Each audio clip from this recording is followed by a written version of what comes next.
most important thing is my book is the very first one. Give in-depth study of this topic. Up to the 2 years ago, there were only one scholarly article on the subject. Can you believe it? Scholars talk about local people, everybody knows, and in the article, in the lecture, in the book, they mention Anniverisary, but only one article published in 1964. So that's how I get into the topic. I say, hey, how come nobody has ever written about this? So I began to pursue that topic. It took me 8 years to finish that book. Was gold mined in China early, like 1500s? Did the people who came here, did they already know how to do? No. They from with the southern region. Yeah, 90% from Guangdong province. They usually called Chinatown. Yeah, they were peasants and they had no experience. It was just to better. Yeah, you learn this very quickly. You learn how to do this placer mining very quickly. It's unlike today's industrial mining. You need a sophisticated equipment. Early days, the pans, the shovel, and everyone, right? Most of the gold miners from England, from Russia, from Latin America, Mexico, the same. They never had experience. Many people come to the northern peninsula of Michigan. They came from Scandinavia because the topography was the same and the industry was mining. Yeah. And logging. Mm-hmm. So I just wondered if No, Chinese didn't have much experience. But didn't you mention that they did have irrigation experience? That's right. That's very important. Right. To mine gold, water. Right. How to manage water. Mm-hmm. So rice peasants, they were very skillful about managing water. Yeah. You first, you second. Okay. Yeah. You first. I'm you first, second. okay. I just wanted to comment that your statistics on how many Chinese were in different areas in the 1800s is pretty mind-boggling. And I grew up just over the hill from Clark's Fort, Montana, Uh-huh. and I don't remember knowing any Chinese. Now, 120 miles away in the potato farming country of Idaho, there were some, and some very prominent farmers out there. But I don't think, I can't remember, of course, I never saw a black person until I went to college. But I never. It's true. That region, where I live, within the Eastern Washington, northern, Idaho, Montana. This is the widest region, right? Yes. So yeah, very few minority, but the 19th century. Hey, I was a the rancher. majority basically in Idaho, and all in the census. For example, I was looking, for my dissertation topic 25 years ago. I just look at the census. I just stumble upon Idaho. How come 30%? So that's what led me into my dissertation research. I wrote with the book, this topic on the Chinese in Idaho. Eventually turned into a book, the blue one, published by Colorado Press, University Press of Colorado, called A Chinaman's Chance. That's how I get into the Idaho. Interesting. Yeah, just by accident. You next. I was wondering what education would have been like for Chinese children in Denver, if there were schools here or if they were allowed to attend white schools? I don't know, because the early days, just very few with the kids to the 80s. I don't study with anything after the 80s. And Professor William Wei teaches at the UC Boulder, and wrote a book on this. It will come out any moment. Now it's in the production called, the Asian American in Colorado. Professor. Yeah, okay, you next. Can I say that during that time, for most of the Chinese, because of hardship in their own home country, they were here just only come to work, and they want to return to China. That's right. That's right. So they don't have the intent to kind of like build families. That's why you don't have that kind of schools. It's like the other immigrant group, Irish, Italians, many of them never had the intention of staying here, Yes, just right. want to work for time period, making money, go home. So Right. all immigrant group, but not just Chinese, even Yes. Europeans. Yes. There's a lot of returning migrations, back forth, back forth.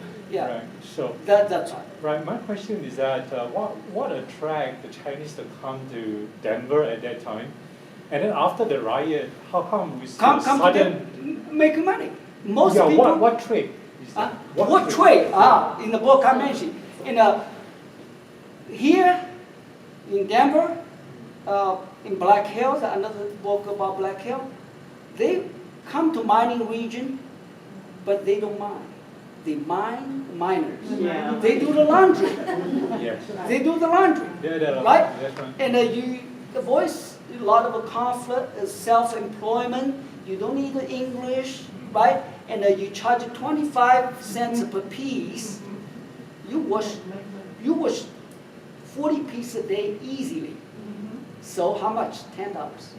What's the daily wages in 19th century back east, working with the shoe factories for poor Irish or others? $1.50. So which one's better? Right? Laundry may not be a reputable within the business, but it's very profitable. So you look at the census, most of the Chinese in Denver, in a lot of the mining town, they were laundrymen. Yeah. What was the numbers of the Chinese at that time in Denver? Denver, according to census, 263. But usually it's always undercount, like today, right? Always undercount. Some estimate several hundred, but however, we have to use this official number. But we put a notes, maybe probably undercount. Sorry, last question. Just now you mentioned about the large population in Idaho, in Montana, in the central part of the U.S. After that, you see a kind of like a sudden disappearance. Yeah, of because this the one. declining of the plaza mining. That is what year was that? That's when we see the started with the 80s and the 90s. Where do they go? Where they go? Most of them went back to China, and also some then began to settle in urban area. Idaho will be Boise, right? All the Colorado will come to Denver. People and then San Francisco, all the major urban area. Yeah. You don't mention about New York or the East Coast, but we see the huge settlement. Yeah, that's right. There are some we see the other places as well. Yeah. I saw somebody. Oh, okay. Yeah. I was just wondering, did you do a study of the contrast of Chinese on the East Coast versus Chinese on the West Coast? No. I don't. Some scholars they are doing that. So no, I haven't. And you first. Another company that did the same thing as the Chinese with the laundry was Levi Strauss. Levi Strauss set up his company to supply goods to the miners, and that's where your jeans came from. That's right. You don't have to mine, and then you can. Yeah. Yes. For the same incident, you can approach from outside, also from inside. Inside, would probably only, for example, like the Denver Riot is no longer available. But the did you have a chance to talk to any descendants of those people, like the Japanese internment in the southeast? During war in this. No, because it's hard. couldn't locate any with the descendant of with the Right. It is hard, yes. the right victim. No, I couldn't find it. Versus approach. In other words, from the people from outside. That's right. That records and newspaper, but also from the people don't talk about that. I know that. That's right, but The Japanese, they don't want to yeah, talk couldn't about find it. their experience. Only from with the written sources. But for other two books, and I did find with the descendant of some people, the main, the person I talked about, but only after I published my book. Because they approached me, they said, "Wow, you did this! I was the great-granddaughter or whatever." But it was. From your perspective, what do you think is the most important thing we can learn from this piece of history? And then, what this gentleman was saying, how do we make it relevant to today and encourage young people to? Encouraging young people, is we have to learn the history lessons, right? And the immigration issues occurred again and again in our presidential elections. It's very easy for this demagogue to rally, the people who don't know much about history, or don't have much with the education. It's very easy to talk about, hey, the Mexicans still with the job, right? The Chinese that time, they are the one we have to job out. So it's very easy for politicians to do this. If we learn the lessons and then it help to improve our race relations. That's in general. So Congress in 2011, 2012, Senate first and then the House later, and passed a resolution making officials to apologize to Chinese for all the Chinese Exclusion Act passing this 6 decade period. Repeal Act, the Chinese Exclusion Act in 1943 during FDR's era, but it's not that significant because you don't allow many Chinese in anyway, give you the quota of 105 per year, not until the 1965. Was it specifically a Chinese Exclusion Act, or was it a broad immigration exclusion act? Chinese Exclusion Act the very first. The later other the act which is applied to other immigrants also. But to Chinese, you have this one, that's enough. Yes. Two questions. One, it sounds like the Democrats stirred up the Denver riot. Did they stir up? I wanted to give him this. I noticed that. Oh, that's in this president election, and this is the big one.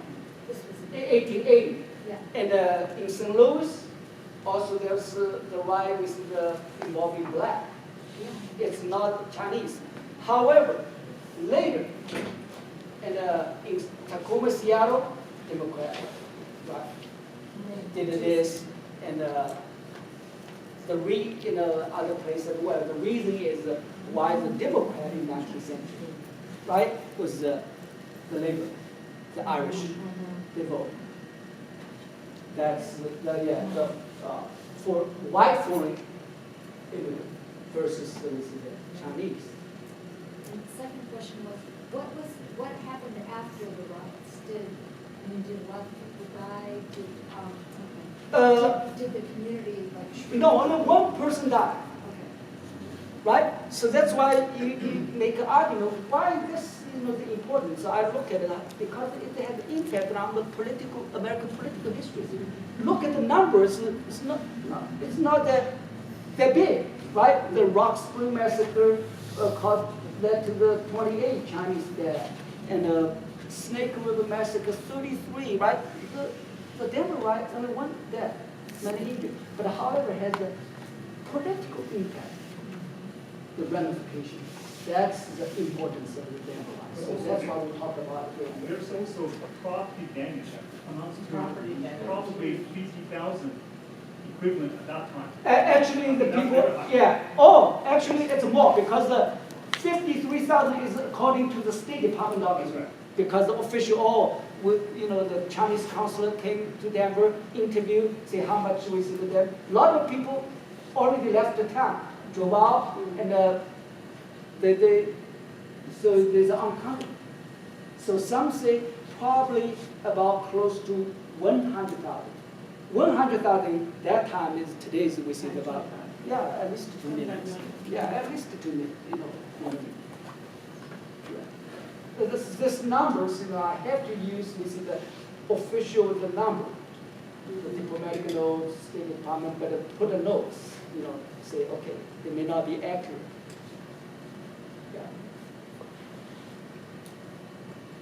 Was there a precipitating incident that started the riot? Started right in the tensions are already high. You had with the Leadville, incident. We had all this Garfield's, fabricate Garfield letters, the nationwide, the Chinese, the question issue is already a major issue.